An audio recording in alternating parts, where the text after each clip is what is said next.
Bonjour à tous et à toutes, bienvenue dans l'Actu Calais. Aujourd'hui, on va revenir sur le tragique événement qui a eu lieu au collège La Guicharde à Sanary, chez nous dans le 83, où une professeure d'une 60aine d'années a été poignardée à plusieurs reprises par son élève de 3e âgé seulement de 14 ans. Nous avons décidé avec l'équipe de dédier un épisode de dernière minute suite à l'événement pour sensibiliser les jeunes ainsi que les parents et donner encore une fois un avis subjectif personnel avec du recul sur tout ça. J'aimerais passer un message de soutien à la victime, à la famille de la victime. Avant que la vidéo commence, évidemment, je vais vous demander de mettre un j'aime, de commenter, de partager, de nous rejoindre sur tous les réseaux sociaux, c'est important, Calais-du-bas émission. Et surtout, merci de rester courtois dans les commentaires et de respecter la vie de chacun, parce que c'est un espace de débat et j'aimerais que ça le reste.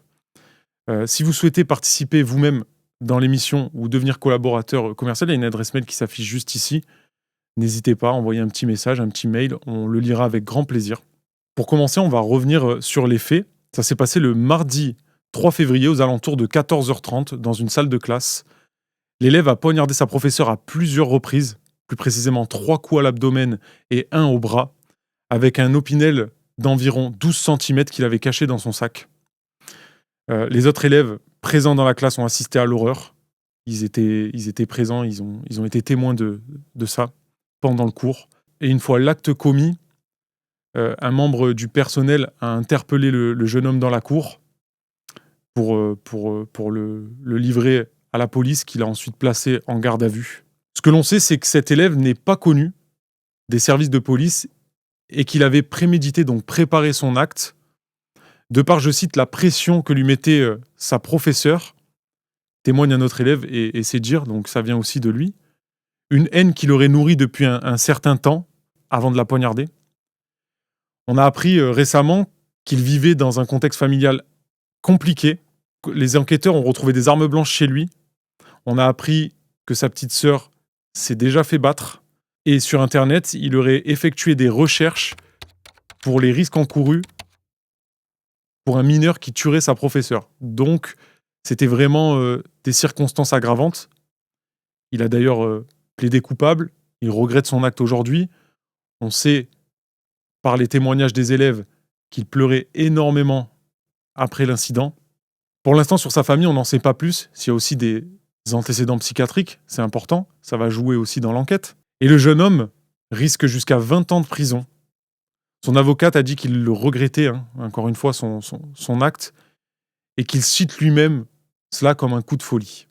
Évidemment, je le répète, comme je l'ai dit tout à l'heure, mais on apporte un vrai message de soutien à la victime ainsi qu'à la famille. C'est très très important, s'il vous plaît. Beaucoup de respect pour cette dame de 60 ans qui est sûrement encore entre la vie et la mort et qui a été, elle, transportée à l'hôpital Sainte-Musse juste après ce qui s'est passé. D'ailleurs, les médecins ne se sont pas trop prononcés. On n'en sait pas trop encore, à l'heure où je tourne le podcast, sur son état de santé actuel. Maintenant, on va pouvoir débattre un petit peu ensemble et donner nos avis. N'oubliez pas de prendre l'espace commentaire, je le répète, comme une zone de partage et non d'irrespect ou de provocation. Je tiens vraiment à le préciser parce qu'on a eu un très bon retour de votre part pour l'Actu Calais sur Crans-Montana, le terrible incident qu'a subi la Suisse. Et vraiment, vous avez été au top parce que j'ai pas trouvé un commentaire haineux. Et on a pu partager, j'ai pu vous répondre, on a pu débattre ensemble. Et ça, c'était vraiment le top. Donc j'aimerais vraiment que ça continue comme ça, dans cet espace commentaire. Et on va pouvoir donner notre avis, débattre un petit peu. Avant de donner notre avis, je vais passer une vidéo qui a fait énormément parler, qui a buzzé, on peut le dire. C'est un témoignage d'une professeure à chaud, avec ses mots, ses sentiments. Je vous passe la vidéo tout de suite. Je suis enseignante. Qu'est-ce qu'on attend pour interdire les jeux vidéo? Qu'est-ce qu'on attend? Les enfants à 7 ans, 8 ans, au CE2, allez interroger les institutrices. Ils jouent à Fortnite. Qu'est-ce qu'on attend pour interdire ces jeux? Qu'est-ce qu'ils font les parents? Ça, c'est de leur faute. Je suis désolée.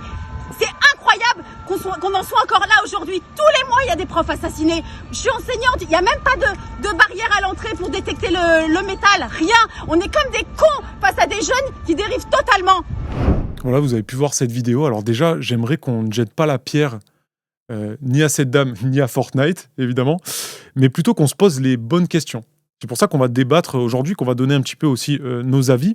Car dans son témoignage, elle raconte plusieurs choses. Bon, elle parle notamment du problème lié aux jeux vidéo, on y reviendra un petit peu plus tard, mais elle parle aussi des problèmes des contrôles de sécurité dans les établissements scolaires, que ce soit ici ou partout dans le monde. Je pense que c'est très important, même dans les lieux publics, d'avoir des contrôles sur la sécurité, parce que porter une arme, ça devient de plus en plus facile en 2026, et il peut y avoir des tueries de masse, ou des tueries tout simplement, des accidents comme ça peut arriver tellement rapidement. Et je trouve qu'elle a vraiment pas tort sur un point, ça reste mon avis, sur le fait d'installer, pourquoi pas, des portiques à l'entrée des collèges ou des écoles. Ça aurait pu peut-être sauver cette dame-là sur cet incident, ou ça pourra en sauver des prochaines, parce que ça devient très facile d'introduire une arme dans un lieu public. Alors, on a beaucoup d'exemples, des centaines d'exemples en France ou dans le monde entier. Je pense notamment aux États-Unis, où eux, ils ont vraiment eu des gros soucis, notamment l'incident de Columbine. Pour ceux qui ne connaissent pas l'incident, je vous invite à aller voir. Il y a plein de vidéos là-dessus, plein de reportages qui en parlent. Mais les jeunes, là-bas en Amérique, font beaucoup de tueries de masse dans les collèges, dans les lycées ou même dans les écoles primaires et maternelles. C'est arrivé aussi récemment. Et on va aborder donc je donne vraiment raison à cette dame, et c'est pour ça que je dis qu'il ne faut pas lui jeter la pierre, parce qu'elle a été beaucoup et vivement critiquée sur les réseaux sociaux, parce qu'elle a abordé le point des jeux vidéo. D'ailleurs, on va y revenir, ce fameux point des jeux vidéo qui a été beaucoup critiqué. Je peux le comprendre, parce que en fait, les jeux sont pas, à mon humble avis, les causes principales de tueries de masse, surtout pas dans les collèges ou dans les écoles, et notamment Fortnite, qui n'est pas le jeu le plus violent. Donc elle a pris celui-là en exemple aussi, parce que ses mots ont été très rapides, très vifs, ça a été fait sur l'instant T. Elle venait de sortir quand même sûrement du choc de ce qui venait de se passer avec l'adrénaline, tout ça. C'est dur de trouver ces mots. Il y a plus du souci à se faire sur un Call of Duty ou un GTA, qui sont beaucoup plus violents, qui sont plus durs à mettre entre les mains des enfants. Ça reste mon avis. C'est pour ça que j'ouvre le débat en commentaire, ce que vous en pensez.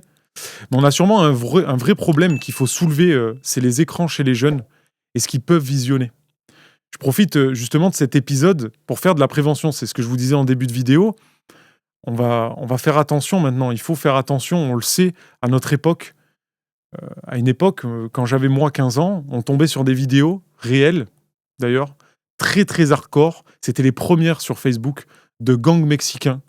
On tombait sur des vidéos de terroristes, de suicides. Et ça peut choquer des enfants.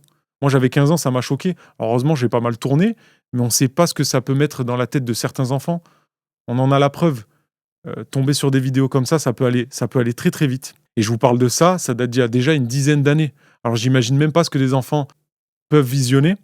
D'ailleurs, je vous raconte une autre anecdote. La dernière fois, je suis parti manger chez un couple d'amis qui ont un enfant qui a 7 ou 8 ans, à l'heure où je tourne cette vidéo. Il est en train de regarder sur sa tablette un épisode de Squid Game et un passage où le joueur 246, si je dis pas, ou 346, si je dis pas de bêtises, est en train de planter une fourchette dans la gorge d'un autre participant au jeu. En fait, en voyant ça, je me suis dit, oui, c'est la liberté à tout, c'est la porte ouverte à tout, parce que là, on parle de vidéos de tuerie, mais il y a aussi de la pornographie. Et il faut vraiment mettre le doigt sur ça. Je pense que ça, par contre, ça peut être un réel problème, plus que des jeux vidéo. C'est mon avis. Encore une fois, je vous invite à me contrer, à m'envoyer la balle, qu'on puisse échanger ensemble. Et je pense que ça peut vraiment choquer des enfants. Et si j'aurais un message à faire passer, c'est faites attention à ce que vos enfants, vos adolescents regardent. Ils sont en pleine création de matière grise, le cerveau, il se forme. Et de voir, d'encaisser des choses comme ça, c'est pas très beau. Donc faites attention. Dites-moi ce que vous en pensez. Est-ce qu'il faut donner une tablette ou un téléphone assez tôt? À quel âge à un enfant?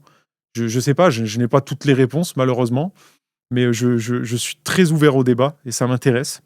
Et pour finir, on a eu aussi cette vidéo de ce ministre qui a parlé justement sur l'éducation, sur ce que les jeunes pouvaient visionner, mais il faut savoir qu'on n'est pas dans tous les contextes, on ne sait pas ce qui se passe chez certaines personnes, chez certaines familles, que ça soit du côté des professeurs et du côté des élèves. Il faut viser les deux camps, parce que ça peut très bien arriver un jour qu'un prof pète les plombs. Moi, aujourd'hui, je tenais à vous parler d'une anecdote personnelle, et c'est là où je vais prendre un petit peu de temps pour cette vidéo. C'est une anecdote qui m'est arrivée donc, en 2013. J'avais 13 ans.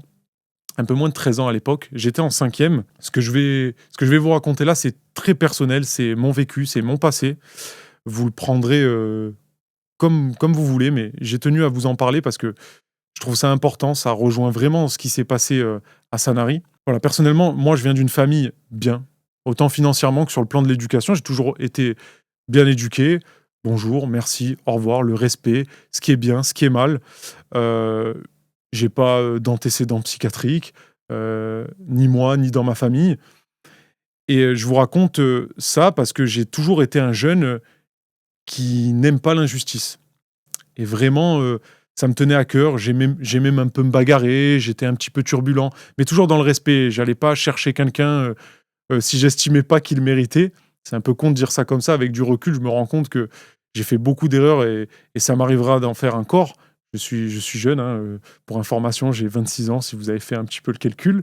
Donc, pour en revenir sur l'incident, en 5e, j'avais environ 12-13 ans, le même âge que ce jeune au final.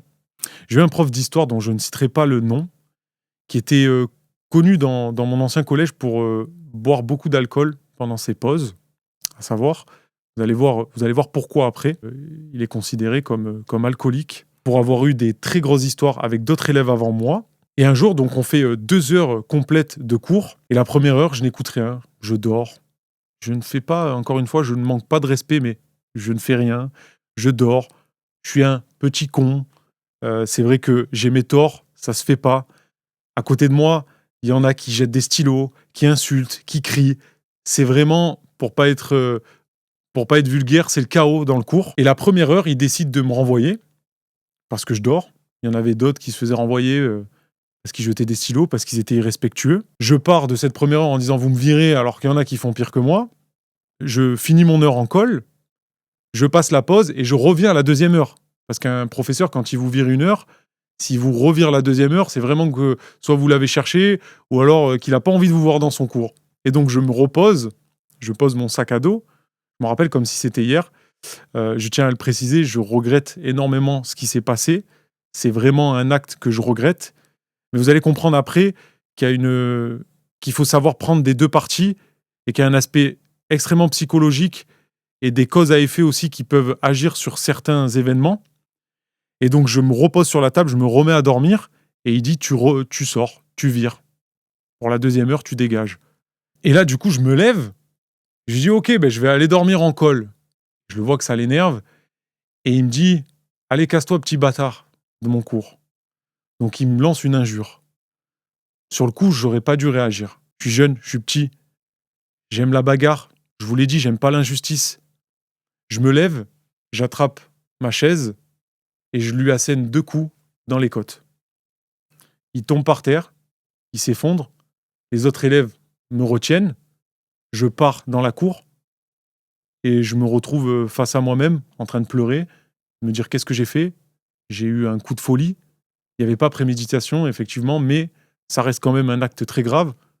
J'aurais pu le blesser gravement, j'aurais pu le tuer même sur un mauvais coup. Et là, j'ai tout le début de ma petite vie qui défile. On me récupère dans le bureau. Ma mère est convoquée immédiatement. Le professeur est vu par un médecin. Il est entendu par la gendarmerie. Il ne portera pas plainte, ce qui m'a peut-être et sûrement sauvé. Je ne serais peut-être pas là devant vous. Et je passe en conseil de discipline. Donc, je suis renvoyé de mon collège. Je perds mes copains, je perds mes amis. Je me remets beaucoup en question. Ma mère m'envoie voir des psychologues. En fait, on se rend compte plus tard que j'ai juste une énergie à canaliser et que j'accepte pas l'injustice. Donc les psys en déduisent ça. Je voulais vous raconter cette anecdote parce que j'ai appris plus tard, je vous ai dit tout à l'heure que ce professeur buvait beaucoup d'alcool, qu'il a eu déjà des antécédents avec d'autres élèves. Et j'ai appris plus tard qu'il avait un fils handicapé, en fauteuil roulant, qu'il a perdu alors qu'il était très jeune. Ce professeur, malheureusement pour lui, il a continué à faire cours pendant des années. Et je pense que si on regarde un petit peu les deux côtés, j'étais pas un garçon spécialement méchant, ni irrespectueux, et c'était pas un bon ou mauvais prof. Il était juste peut-être pas là au bon moment, et j'étais peut-être pas là au bon moment. Et ce qui a créé cet incident terrible, où j'en ai encore les frissons aujourd'hui, rien que de vous en parler. Mais pour vous dire, ça peut très vite mal tourner, ça peut très vite gâcher une vie. On peut croire que ça peut être par rapport à la famille, alors que moi, j'avais pas du tout de soucis avec ma famille. On peut croire que ça peut être dû à des réseaux sociaux. À cette époque-là, en 2013-2014, j'avais pas de téléphone. À 13 ans, nous, on n'avait pas de téléphone. Donc, vous voyez, il faut vraiment remettre les parties des deux côtés. Ça n'excuse en rien ce qui s'est passé à Sanary, mais on n'est pas là pour juger. C'est pour ça aussi que je voulais faire cette vidéo et débattre avec vous. D'ailleurs, plus tard, en grandissant, j'ai appris aussi que Cristiano Ronaldo, le célèbre CR7, avait tapé un de ses professeurs quand il était jeune. Il faut le savoir. Et ça ne l'a pas empêché de devenir l'un des meilleurs joueurs du monde, si ce n'est le meilleur, à mes yeux. Les fans de Messi, ne me tapez pas dessus en commentaire. Vous pouvez débattre aussi. Mais voilà, je vous raconte cette anecdote pour vous dire que ça soit dans un camp ou dans un autre, on ne sait pas ce que les gens vivent, ce que les gens traversent. C'est pour cela qu'il faut essayer de s'entraider. C'est le but de cette émission. Trouver des solutions, débattre, se caler, se poser en famille, avec sa copine, sa chérie, son chéri, ses amis. Et pas jeter la pierre tout de suite. Débattre, parler, ouvrir la communication. C'est ça qui est important aujourd'hui. Je terminerai sur ça en vous remerciant encore d'avoir suivi la vidéo jusqu'au bout, en vous demandant encore une fois de l'aimer, de la partager, de commenter, de venir débattre en commentaire. Le jeune homme, à l'heure où on tourne, n'a pas été jugé. On va la sortir assez rapidement, cette actualité. J'espère qu'elle vous a plu. On n'a pas de nouvelles de la victime, donc là, je peux pas vous en donner, mais on mettra des messages de soutien si on en a au montage, évidemment. Je mettrai tous les liens dans la description si vous voulez aller voir des associations, des numéros à qui parler, si vous vous sentez en difficulté, si vous voyez des choses, des comportements, de l'harcèlement. Je vous mettrai plein de numéros, donc n'hésitez pas à aller les voir en description. Et encore une fois, surtout, pour toute la jeunesse qui nous regarde, les parents, les futurs parents, entraidez-vous, parlez-vous. Soyez là les uns pour les autres. Soyez humains avant tout et sociables. C'est vraiment le but de cette émission, rassembler les gens. Je vous remercie énormément. Et si vous voulez participer à l'émission ou devenir collaborateur commercial, vous avez l'adresse mail qui s'affiche ici. Merci beaucoup. C'était Lucas pour Calais et c'était l'Actu Calais.